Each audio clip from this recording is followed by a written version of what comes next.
Welcome to Behind the Barnwood. This is a podcast where we take you behind the scenes of Prairie Barnwood, where we talk about our craftsmanship, connection, and running a family business. I'm here with Blayne. My name is Natalya. This episode, we're diving into building a business and what that looks like, what it's meant for you. We'll just wrap it up in 15 minutes, and that's that. Yeah, pretty much. Yeah. Super duper easy. Super duper easy. Well, let me ask you a question. Okay. Like, what's the difference between having a business in a small town or small town ethics versus what you would interpret as a city's ethics, or running a business in a city versus a small town or a small city? Right. Yeah. I think that it's the fact that in a small town, everybody knows everybody. Right. And when you've been here for 25 years, the people that know you is almost everybody. Your name is around town. Right. Whereas I think like me in particular? Or are you generalizing? I think generalizing. Because I'm getting scared. From me saying that, you're like, oh, do people know me? Yeah. What's my name around town? Yeah, literally. Yeah.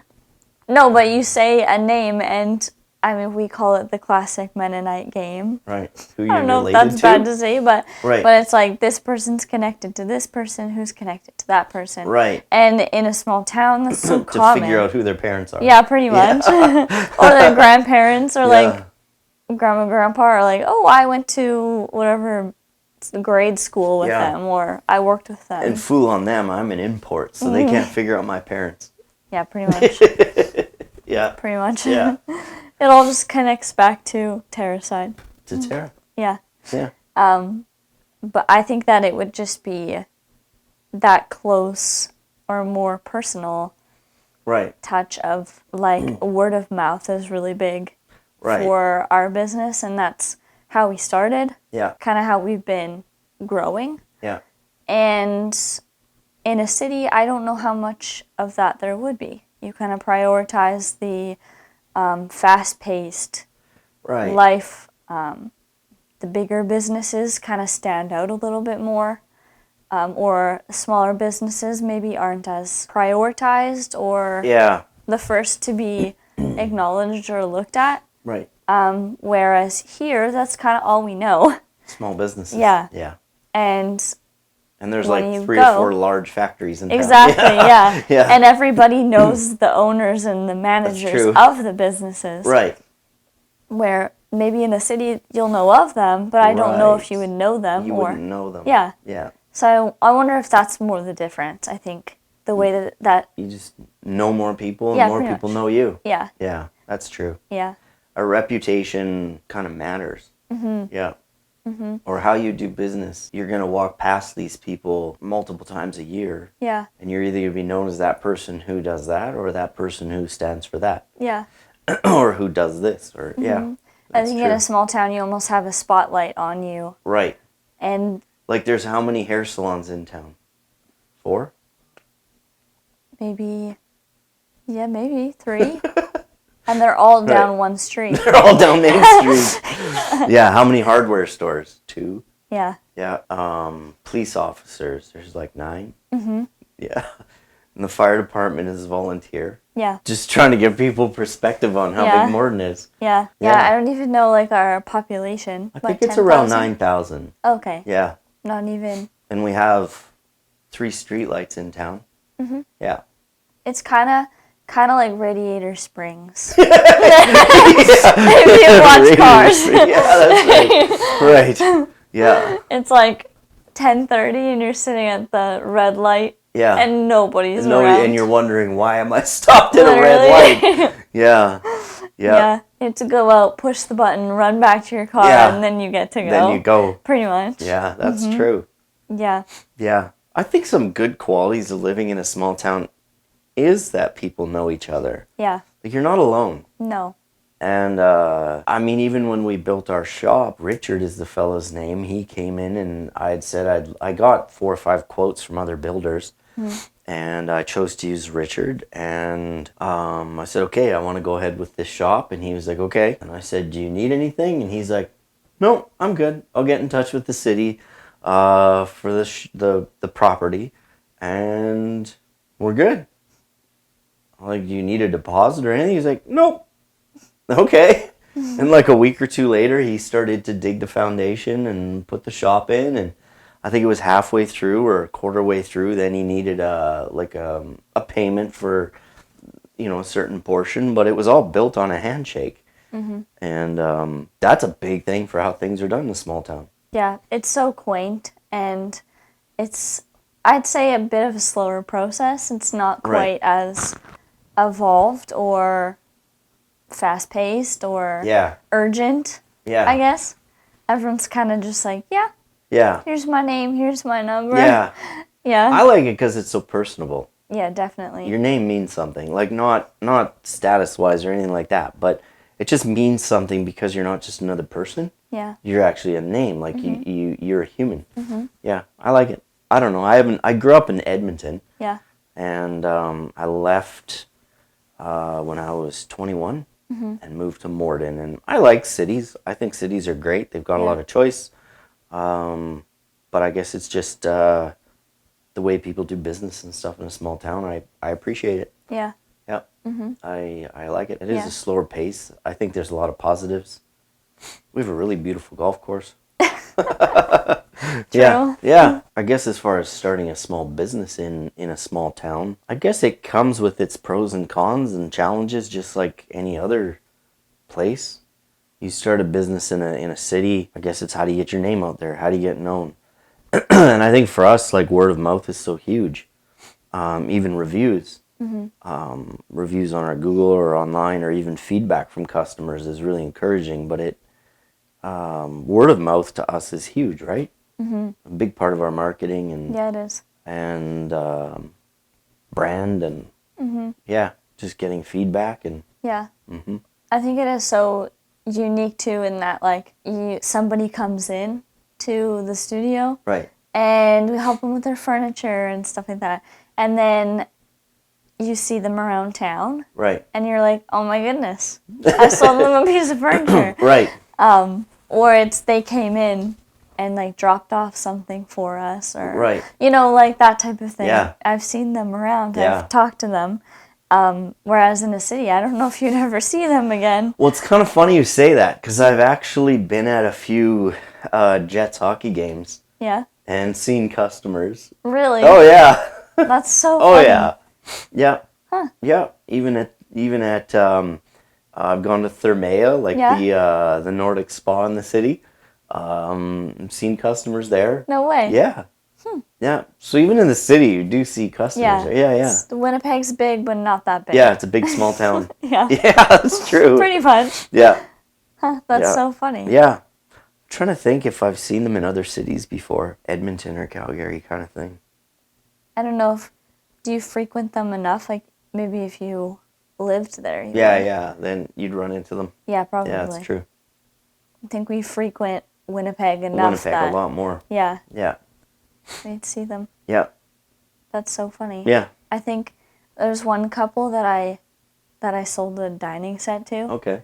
And back when I was doing sales, and then we had a party at the cabin for one of your close friends. Okay. Like her birthday party. Oh, right, and they were there. Yes. That's right. And I was like, I recognized them. And then later on they said, like, they came up to me and said that, were talking to me. Yeah. And I was just like, I sold you guys a dining table. And they were like, yeah, you did. Yeah. I just thought that was so funny. So funny. And that's so small town. That is small town, but they're like, from the city. Yeah. They're from Winnipeg. Yeah. Yeah. So I guess, Southern Manitoba is big, but not that big. Big, but small. Yeah. It's a community, right? Yeah. Yeah. Mm-hmm. Yeah, that's true. That was so funny. Yeah. Yeah. Yeah. Do you have any advice for people trying to start a small business? Yeah, go get a job.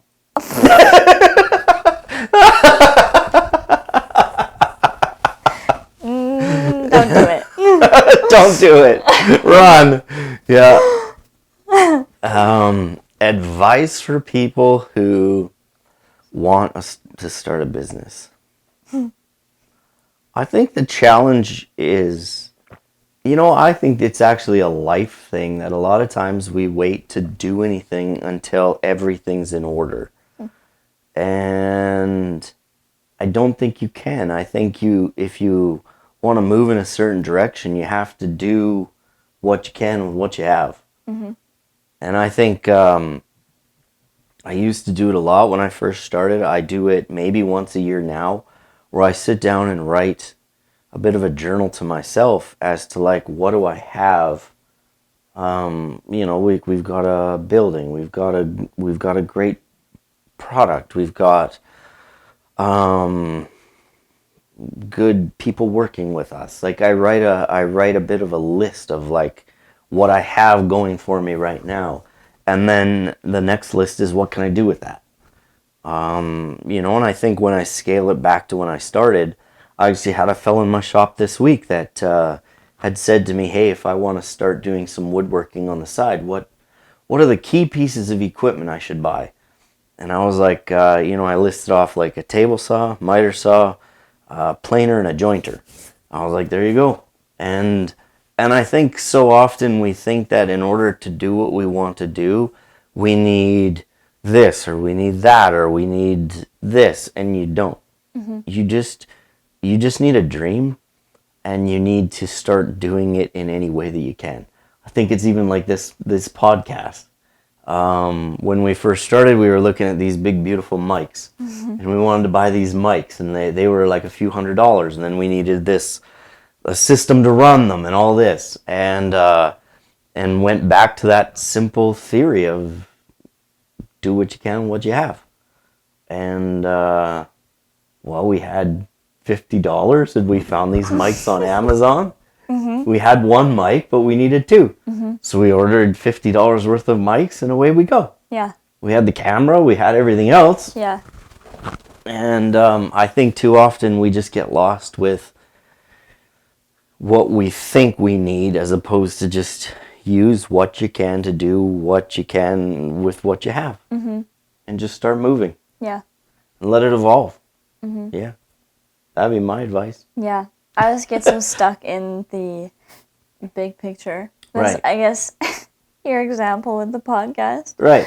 And I'm just thinking like all these reviews are saying these mics are so good, and Yeah. and all the mixer that you need, and it's just such a big setup Right. for something so simple. Right. Where we're just having a conversation like we always do. Right. And all we need is it to be documented. That's it. Really. Just record it and Yeah. record the sound. Yeah. Yeah, that's right. And you're like, no, just come back to like the simplest. Right. Like, what can we do if we want to start tomorrow? What do we need? Right. And like, oh, we just need another mic. We just need one more mic. And even you're like, can we share the one we have? I was going to be like We this. probably could. We could very easily. Yeah. Yeah, that's right. Yeah. But yeah, and it was, you're like, well, why not just start with Let's just start. Yeah. With what we have. I've heard people say it's easier to steer a car that's moving than a car that's stopped. Yeah. And I think it's the same theory, that it's just start moving. Yeah. If you have a dream or a vision with a business or an idea, just start with what you have. Yeah. Do what you can. Mm-hmm. Yeah. Start moving. I think just start moving is, you're already 90% down the road from where most people are. Yeah. Most people have an idea or a dream. Like people say, oh, someday I want to go to Europe, or someday I want to cook or brew beer or whatever. And you never do it. But it's like the person who just starts and ruins the first batch of beer, or goes online and books a ticket. Mm-hmm. The person who starts cooking and cuts their finger or burns the first thing they cook. Just the fact that you did it, you're 90% further down the road than most people. Mm-hmm. And so I think that's a big thing, is just do it. Yeah. I had a 10 by 10 garden shed. It was like, I just want to do this. And yeah, I think time, it just evolves. That's something that a lot of people also underestimate, is you have time. You have time, because even if it doesn't work, even if it doesn't grow into be the IKEA of the world or anything, who cares? You're being true to yourself, and you're doing what you love, and you're moving in a direction you want to. And if it never explodes or it never becomes this massive thing, who cares? You're doing what you want to do. I've got some family members in the music industry, and they've been on talk shows and like the late night show, and it was like, holy smokes, they've been a part of some amazing bands, and like, wow, you're really cooking. Like, you must be doing really well, like financially and in your art and craft, and and I guess I was just amazed that a lot of musicians, I think, do it because they love the art and craft of being a musician, not becoming a gazillionaire. Because I don't think there's actually that many musicians that are gazillionaires. But I mean, like, I was up at another musician's place in the city a couple weeks ago, and like, could you imagine getting up every morning and just doing what you love to do? Like, that's amazing. Yeah. And I think we also underestimate that. Is, even if you don't make a fortune at it, at least you're doing what you love to do. Yeah. Yeah. So just do it. Yeah. Maybe you have to keep your full-time job Yeah. and do it in the evenings and weekends, but like, who cares? It's what you love doing. Yeah. Yeah. Yeah. I really like what you said about you have lots of time. Right. I think years go by regardless. It's inevitable. In Yep. 5 years will go past. Yeah. But in 5 years, do you want to be doing what you love doing? Right. Or in 5 years, do you want 5 years just to pass? Right. And still just be thinking about it. Yeah. Yeah. Regardless, Yeah. the time's still going to pass. Yeah. Yeah. And I think it was Edison that said he just found whatever, thousands of ways that electricity didn't work Yeah. with failures. And I think we overdo what a failure actually means. I think a failure is just learning. It just didn't work that way. And a success, it's funny because success comes with small little wins in between the failures. That's it. And it's like, in life, as long as you're trying, I think you're winning. And it's just amazing to me, I guess, how many failures you have versus how many wins and successes you have. Like Babe Ruth, I think, struck out way more times than he actually hit home runs. Yeah. And I think, was it Michael Jordan or Magic Johnson? Didn't even make the high school basketball team, but then played for the Chicago Bulls. Like, you just can't give up on the small failures. Yeah. Yeah. It's funny when you bring down the simplicity of starting a business. Like, I mean, sometimes I feel like I'm not the person to speak to this because I don't have, like, Prairie Barnwood isn't an Amazon. It's not an IKEA. But I started it from nothing and turned it into something. And I heard from a good friend that had said, if you practice something and do it for 10 or 15 minutes every day, within a year or 2 years, you're considered a professional at that. And maybe I have my numbers mixed up. Maybe I should check my stats. Talk to my friend Jonathan before I repeat that. But, I think when you look at time on your side and doing what you love to do and just trying, there is a time where you become a professional at something and can speak into it. Just because you're not a huge business, like one of the top in the world, doesn't mean that you're not doing something, or that you're not of value in the market, or you don't have a place in the market, because you still do. and the market isn't oversaturated. Right. There's still room for the business that you want to create. Right. And yeah, just because there's a huge businesses like Amazon and crazy big companies Yeah. doesn't mean that yours isn't going to be that, or it doesn't mean that it can't evolve to that, but you have to look at the small Right. to start where you are Right. at. Yeah. I have one last question Okay. for this episode. Okay. Have you ever had trouble staying true to your brand in the midst of growth and evolution throughout the business? Constantly. Yeah. Oh, yeah. Constantly. It's like a constant re-aiming and reassessing. Yeah. Yeah. I had a fellow named Stan that was a business coach to me years ago. And he said constantly with ideas and business and everything, you should be researching, documenting, implementing, and reassessing. And once you've assessed, you reapply it, you re-strategize, you rewrite it, you re-implement it, and then you assess it again. And it's interesting how you're constantly coming back to the true north. Like you're constantly realigning. Yeah. Yeah, I think. Yeah. Yeah, even decisions and stuff. It's funny how trains of thought or we get excited about a certain product, and it's like, oh, hold the phone here. Does that line up with who we are and what we do and how we do it? And yeah, I would say constantly. Yeah. Yeah. But I think it goes deeper, like us as human beings. You constantly have to slow down, stop, take a break, get back on track again, and like assess your life and where you've gone and where your mistakes have happened, and put yourself back on the tracks in the right direction and go again. Yeah.